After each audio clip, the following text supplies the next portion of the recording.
So oftentimes when I'm reading a book, I can perfectly imagine the book as a movie or a TV show or whatever, right?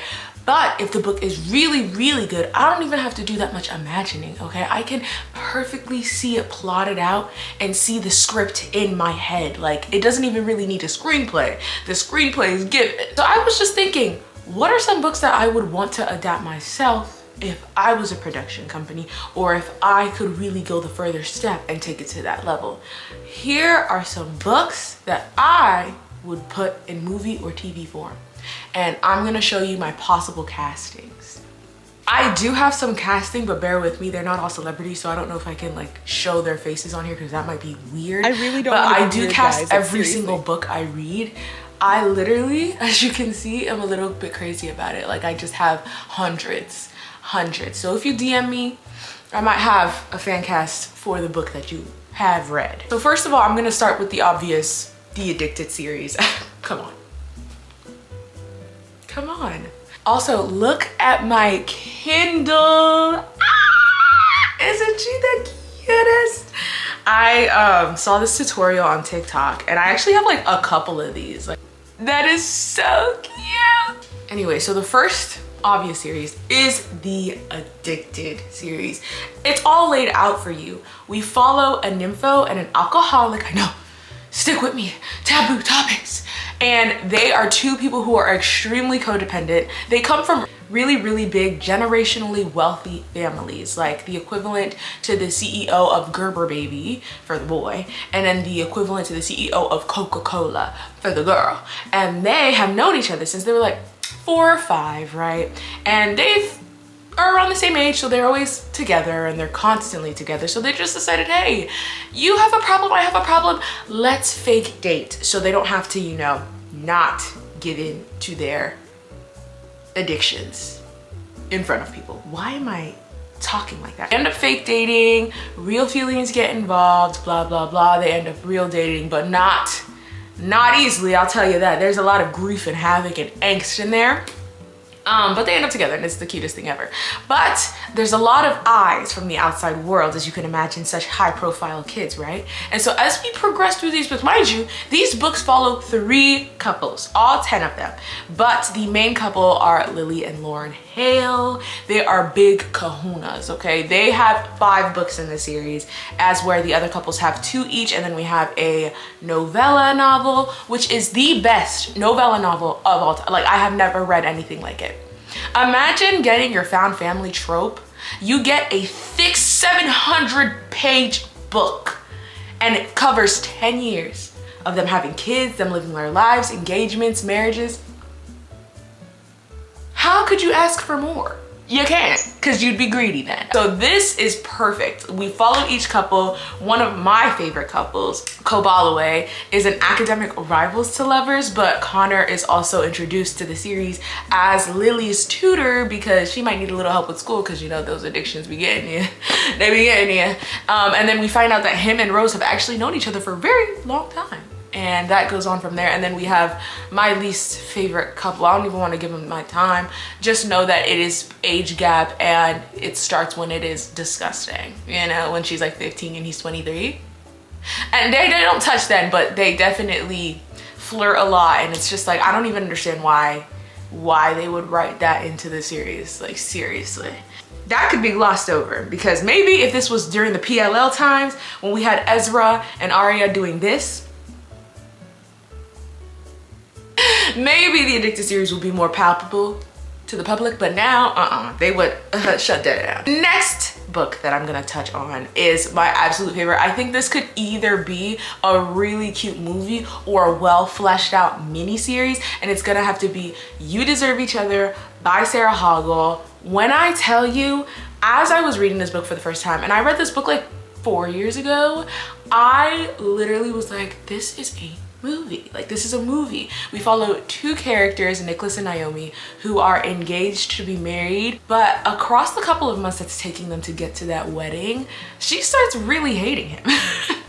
She's like, this is not the man that I got engaged to. Like, wait, no. But financially, he's up here, she's down here.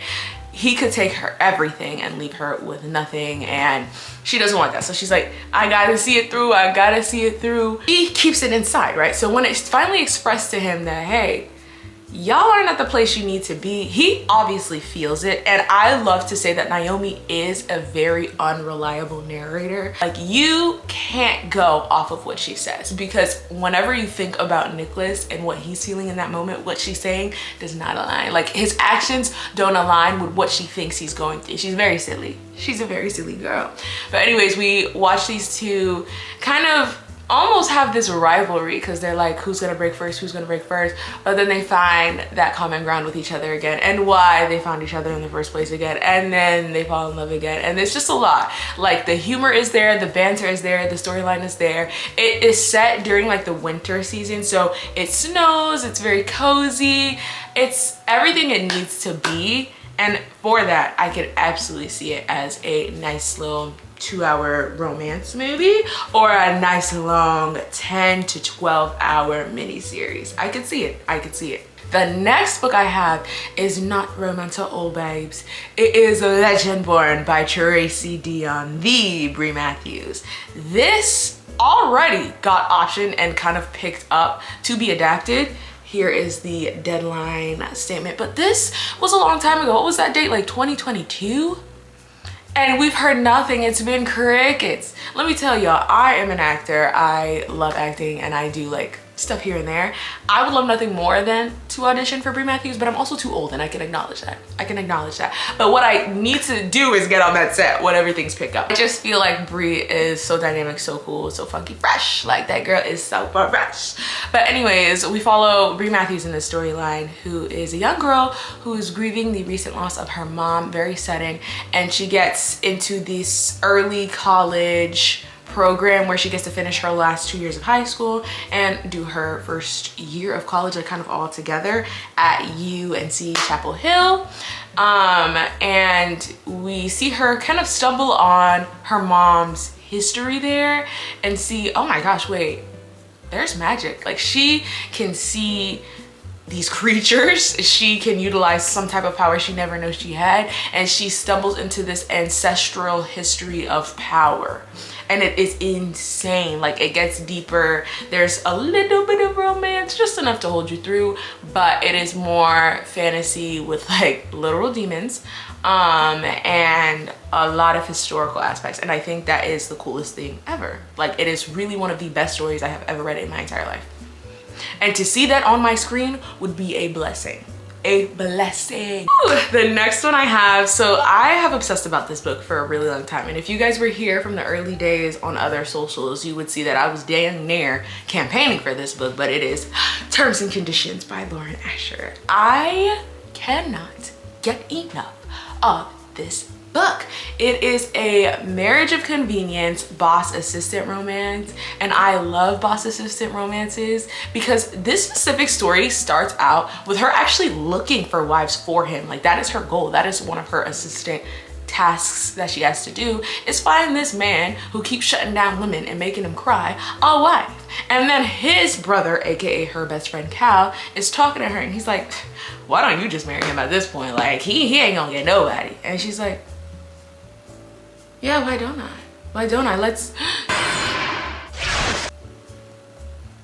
Why don't I? And so she options herself up, and he's like, okay, yeah, like, why not? This would be perfect, because they need to get married so he can inherit the company's business. Well, part of it. His grandpa has this huge will that each brother, there's 3, each brother needs to accomplish a set of tasks to inherit certain part of the business, and the business is equivalent to Disneyland. Like, it is the big kahuna, the very big business. You feel me? So they need to get it down, and she knows that there's a lot at risk here, and she genuinely cares about Declan. Declan is not the easiest to care about, but you know, when you're in close proximity with someone for a while and you're an empath and you can see them, you might start having feelings of, I don't know, kindness bloom in your heart, which she has for him. But she is my diva. She is my fashionista. She is the one to banter with him. She's the only person who talks to him like he's a person outside of his family, and I love it so much. He does have his moments, but she always gets him together. And in the will, I think she's gonna get like $200 million a part of their agreement. And like, that's her thing. Like, she's like, I'm getting my money. I ain't my money. I'm getting my wardrobe. I'm getting my house. And she got her money, wardrobe, and house. Plus love. It is so cute. We get to see them literally go on their honeymoon, fight a little bit there, get back home, and see him realize, oh my gosh, wait, I really care about this girl. And she's like, oh my gosh, I really care about this man. What are we gonna do? Stay married, maybe. Maybe. Or maybe date. Or maybe date in the marriage, you know, just so you can fulfill that will. It is great. I love it, and I need to see it on my screen. Oh my gosh. My favorite. Beach Read by Emily Henry. It is one of my personality traits at this point. And I know a lot of people are always like, Kimmy, when are you going to stop talking about said book? I'm not. Especially when I can see Logan Lerman being my Gus Everett. I need to see him on my, look at the material, guys. Like, look at what Logan Lerman is. Look at who he is. How am I supposed to act normal about this? I'm not, especially if he's gonna play one of my favorite fictional on-page men I have ever read in my entire life of living. And I've lived a good enough of life. If you don't know anything about Beach Read, which if you're watching this, you probably do, it follows two writers who kind of reunite again because they knew each other in college, and now they're somewhat living next to each other at lake houses. Not really a beach, it is a lake. And they give each other tasks of writing each other's genre over the summer because they're both kind of hitting a rough patch, and from there we see them bond and whatever. I'm not going to go into specifics because there's a lot of personal stuff that affects the storyline. The main character, January, is amazing, and this book almost reads more like woman fiction and romance. So it is a lot of a personal story, which I think would be amazing to see on screen, because a lot of women need to see ourselves in regular situations that happen that don't leverage another storyline. You know what I mean? Like, your life is enough. What you go through is enough. It doesn't need to be pizzazzed and glossed over, beautiful. Like, life is life. Why do men get to get the gruff stories and women just have to be like pretty well crying, or, you know, like, it's never, I've only a couple times really felt connected enough to a character where I'm like, you are like bone deep real, girl. And I'm seeing it, and I really think this story has the opportunity to not only do that, but also show us the man in it and show them together like a nice little sandwich. Is gonna be so cute, so nice to see on my eyes and on the screen, especially if I get to see Logan Lerman again, because who doesn't want to see Logan Lerman? Come on. Ooh, for my Criminal Minds girlies, I have a really good one. The Mind F series by S.T. Abbey. When I tell you, this series, because each book is 90 to 100 pages, but there's 5 of them. You can buy the books binded together, or you can read them individually. It's up to you. We follow Anna Myers, right? And she is on a warpath to revenge. She is a serial killer. But the men made her that way, and the men that made her that way are gonna pay for it. They're gonna pay for it because she's only out to get the people who hurt her. She's not just hurting innocent people, okay? That is not who she is. She is a good person to her core, but they hurt her, and they will pay. They gotta pay. And so this is my Lana. I think she's great and she's beautiful. And we get to see her fall in love with an FBI agent. Yeah. Who happens, oh my gosh, this is the best part, to be actually hunting her, and he doesn't even know, but she knows. Not right away, but she eventually finds out, and she's like, oh man. Mind you, he's coming up in her house, laying up in her bed, and she got a murder room. How does an FBI agent, I mean trained, not stumble into the murder room of his girlfriend's house? Let me tell you, it's really fun to witness. It is. It's fun to see Lana. One of my favorite scenes in one of the books, I cannot remember the titles of the books to save me, is when Lana has one of her victims, and he thinks he's about to kill her, right? They tussling, he's throwing her against surfaces, they're fighting bad in her house, mind you. And she gets thrown against the wall one good time. I think her lip gets cut. She wiped her lip off. She goes, all right, that'll look believable. And she does her thing. She really finishes that man off. I mean, Dunzo, right? Dunzo, kaput. He's gone. He's gone. And she's like, hmm. And then somebody stumbles and she's like, oh my gosh, I fought for my life. I don't know. It's so funny to see, seriously. It is literally the most fun thing to see, like, but it does get really dark towards the end. I mean, it's a dark situation too, so please check triggers before checking out the book, but I think this would play off so well on screen. I think if you love anything crime-wise, like thriller movies, those jump cuts, the jump scares, the suspense, but like knowing our heroine is gonna win in the end, oh, I'll give her her cookie. And for my last one, because I could talk about these forever, but let me slow myself down. I'm gonna end off with a Hallmark movie of sorts. Perfect little wrapped up Hallmark. And I actually would like to see a mini series because the small town it is set in is so dynamic. Hallmark movies for me are hit or misses. Sometimes the acting feels very, very stale. And that is not always the actor's fault. It is the script's fault. The scripts be stiff. But in this specific scenario, since I have read the book countless times over, the banter in this book is A1, 100% top of the line, and it is Love Life Farms by B.K. Borison. Oh my gosh. Don't you guys love a friends to lovers romance? These are adults that have been friends for 9 years, okay? We have one end, the girl, when they met, grieving.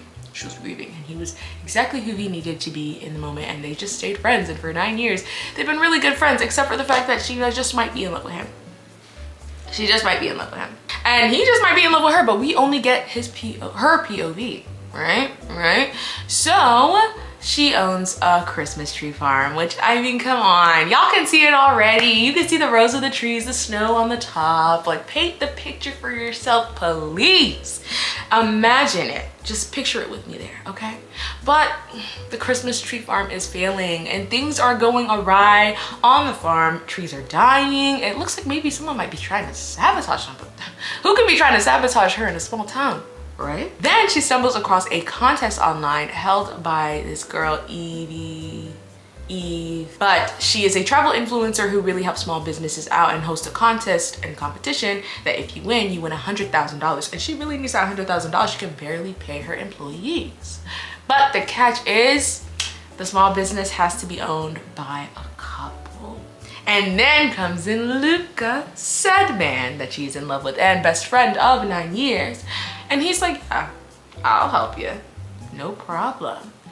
Now they're all touchy-touchy, which the touch in this book is immaculate. I don't know how many people out there are just like me. Just like me, who love when physical touch and physicality is described in books. I love the steering of the shoulders, the caressing of the elbows, the touches of the forehead. I love everything that is described in physicality means, and that is exactly what this book gives me. It is so good. It feels, let me tell y'all, if y'all want a little like, stop it. If you want that, tune in. If you can't already picture this in your head, let me tell you something. There's a scene where they're fake dating, but feelings are getting mumble jumbled in it. And she's reaching, an awkward moment just passed, and she's reaching for a mug, and he comes up behind her. That is described. Her shoulders feel his back heat. He reaches over, he grabs the mug for her, knowing which mug she wanted to choose, right? Because he just knows her so well. And she turns around and she looks, and he's looking at her, and the tension is tensioning, and the tension is bubbling, and the height difference is height differencing. And we're happy. Please make sure to check out my other social channels with the TikToks in pending state. We never know what is happening. But yeah, thank you guys so much for watching this video. There's a lot going on in this noggin. Guess what? I have a podcast coming out in a couple days. I have a podcast coming out, so check my Instagram because that's where everything's gonna be, or check Spotify and Apple Music or Apple whatever, or wherever you listen to podcasts, because my podcast is gonna be up there and you're just gonna hear me ramble some more. But it's gonna sound like you're on a FaceTime call or just a regular call with a friend, because that's how I talk. And hopefully you'll listen. Thank you guys so much for watching. I hope you have an amazing, beautiful day. Probably when you're not looking, you'll find someone who reads the same books or listens to the same music or likes to trash the same movies.